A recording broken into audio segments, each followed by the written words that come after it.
de nos escapades régionales, je vous invite à une promenade ferroviaire, une redécouverte du rail et de la vapeur.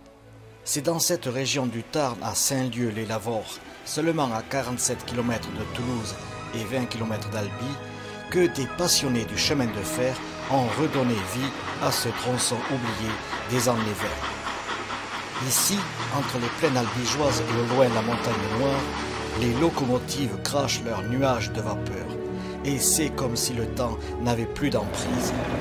Suivez-moi à bord de machines rustiques, mais ne vous attendez pas aux monstres d'acier de votre imagination. C'est un petit train touristique qui existe depuis 1975. Auparavant, il y a une ligne qui a été construite en 1895 qui servait pour le transport de marchandises et de voyageurs. Elle a été détruite en 1937, elle a été détruite.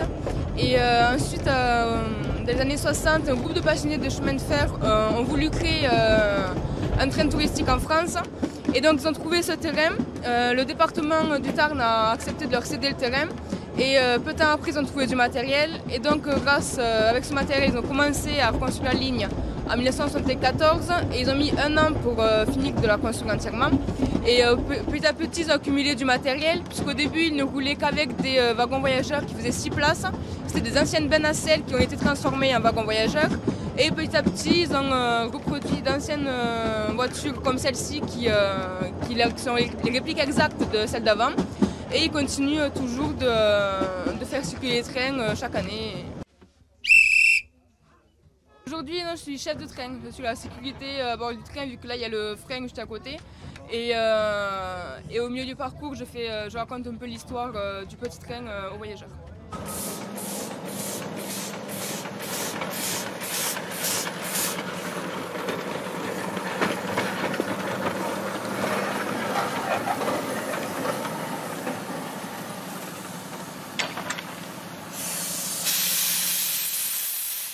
Bonjour, vous êtes aujourd'hui le chef du train.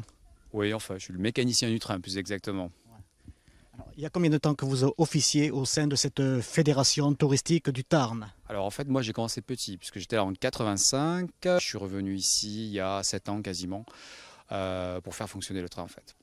Êtes-vous donc cheminot de formation? Non, je ne suis pas cheminot, bien que j'ai travaillé 2 ans à la RATP comme conducteur de métro, mais je ne suis plus cheminot. Enfin, je suis pas salarié de la SNCF, quoi, en tout cas. Donc, vous étiez à Paris, bien sûr, dans les sous-sols parisiens. Voilà. Et puis ici, vous conduisez en pleine nature. Voilà. C'est un sacré changement de décor, n'est-ce pas? Tout à fait. Oui, je le dis clairement, je préfère être à conduire des trains ici que le métro parisien. Il n'y a pas photo. Voilà. Et puis le public est peut-être plus souriant, plus à l'aise. Exactement. C'est pas la même ambiance. Ouais. Puis, est-ce qu'il y a des fraudeurs ici? À nous, l'avantage que l'on a, effectivement, c'est quand on contrôle les billets, on peut être seul et on n'a pas de problème avec les voyageurs. Qu'est-ce que vous conduisez en fait? Quelle est cette machine? Alors ça, c'est une locomotive diesel des années 60 qui a été construite en Allemagne par un constructeur qui s'appelle Schoma, qui est l'un des derniers constructeurs de trains qui existent encore en Europe. Puisqu'il faut savoir que les Allemands continuent à construire des petits trains pour les mines, les usines et les industries.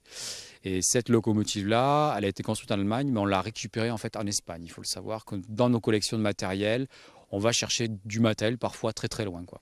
L'expédition la plus lointaine qu'on a fait, c'est la Nouvelle-Calédonie, c'est-à-dire l'autre bout de la planète, pour aller récupérer une machine à vapeur qui date de 1898, qui est dans nos entrepôts, qu'on est allé récupérer en Nouvelle-Calédonie.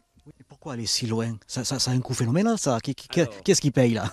Alors pourquoi on va si loin? Parce que ce matériel est de plus en plus rare, que la locomotive en question a été construite par un fabricant français qui s'appelle Decauville, qui était en banlieue parisienne. Et donc, à l'époque, il y a eu 300 modèles de ces locomotives qui ont été construites. Il n'en reste plus que 3, il faut le savoir. Donc une qui a été rapatriée dans le Tarn, qui est ici, une qui est restée en Nouvelle-Calédonie sur place, et une autre qui a été récupérée par une autre association d'Afrique du Sud qui, elle, a déjà été restaurée. Donc voilà.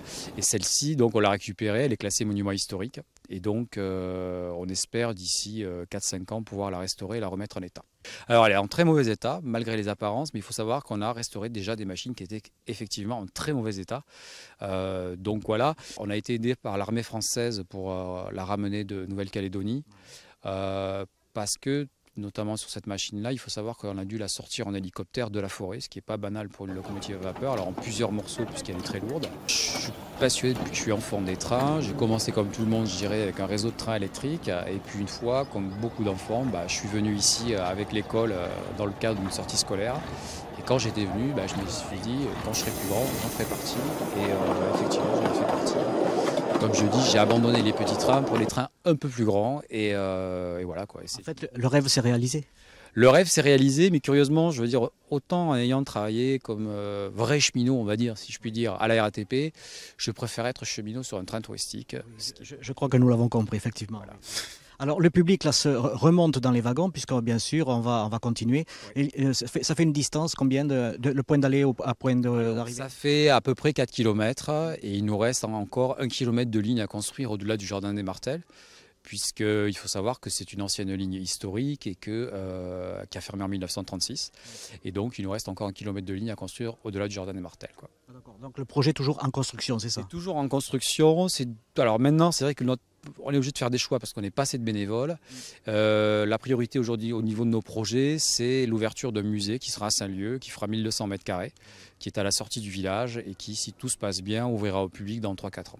Voilà, ça c'était important de le dire. Donc 3 ou 4 ans, ça nous mène dans les années 2017. Voilà, 2017, 2018, en fonction des... Et alors, rendez-vous est pris puisque nous reviendrons vous voir donc avec le tapis rouge. Merci. Voilà, il n'y a pas de souci, vous serez les bienvenus. Merci. Merci. Nous nous trouvons dans le dépôt des belles locomotives extraordinaires que nous avons là. Donc une de 1910 qui appartient à l'association des chemins de fer du Tarn.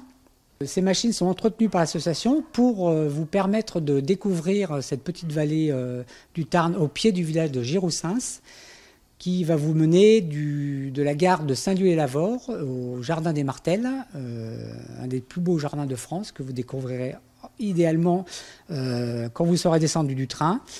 Là, vous avez une superbe machine restaurée qui a quand même pas mal d'années, qui doit avoir à peu près 84 ans, je crois, et qui crache encore bien la vapeur. C'est une Decoville et ça, c'est un nom dans le chemin de fer. Tout à fait, c'est un nom très connu qui fabriquait toutes ces machines. Je ne sais pas d'ailleurs si l'entreprise existe toujours, mais les passionnés l'entretiennent et si jamais il y a besoin de refaire des pièces, il y a des maîtres en la matière ici au dépôt pour refaire ces pièces à l'identique. Comme là de chevaux, on trouve toujours des pièces, quelles que soient les années qui passent, c'est ça? Voilà. Et c'est vrai que ces vieilles machines, elles ont besoin d'être entretenues. Il faut tout le temps les huiler. D'ailleurs, c'est pour ça que vous voyez souvent un monsieur avec une petite burette qui sont toujours en train de graisser parce qu'il n'y a pas de roulement. C'est tout du métal contre métal et il faut huiler sans arrêt pour pas que ça chauffe le métal. Oui, sinon on grippe le moteur, quoi, c'est le cas. Ah ben après ça chauffe et ça risque de fondre. Hein. Bon, c'est des machines qui ne roulent pas à très grande vitesse. Hein. Alors Thierry, il suffit d'appuyer sur le bouton et ça part. Et ça part. Non, mais vous rigolez, c'est pas comme ça que ça marche. Hein. Il faut savoir qu'une machine comme ça, il lui faut 2 heures de préparation. Et oui, il faut la mettre en chauffe, c'est ça? Il faut la mettre en chauffe et il faut astiquer, huiler, graisser. C'est une véritable locomotive en format réduit un petit peu, mais c'est comme les grosses, quoi. Oui, mais c'est une vraie locomotive, hein, de toute façon. Et de 1910, vous vous rendez compte, elle a 104 ans, c'est ça? Enfin, elle a un certain âge. Voilà. Et pour les locomotives, on dit que ce sont des vieilles dames. Voilà. Qu'est-ce qu'il disait autrefois, le conducteur du train, là, quand il partait là, il avait un mot Quand il voulait partir, je pense qu'il donnait un petit coup de sifflet et le chef de train faisait monter tout le monde et fermait les portes parce que elles n'étaient pas automatiques dans le temps. Donc le chef de train veillait à fermer toutes les portes un petit coup et il lâchait la vapeur et la machine partait tout doucement et on entendait le et au fur et à mesure que le train partait, ça allait plus en plus. Donc le train, ça reste toujours quand même la passion, l'envie de la mécanique. Mais encore faut-il s'y connaître un peu quand même.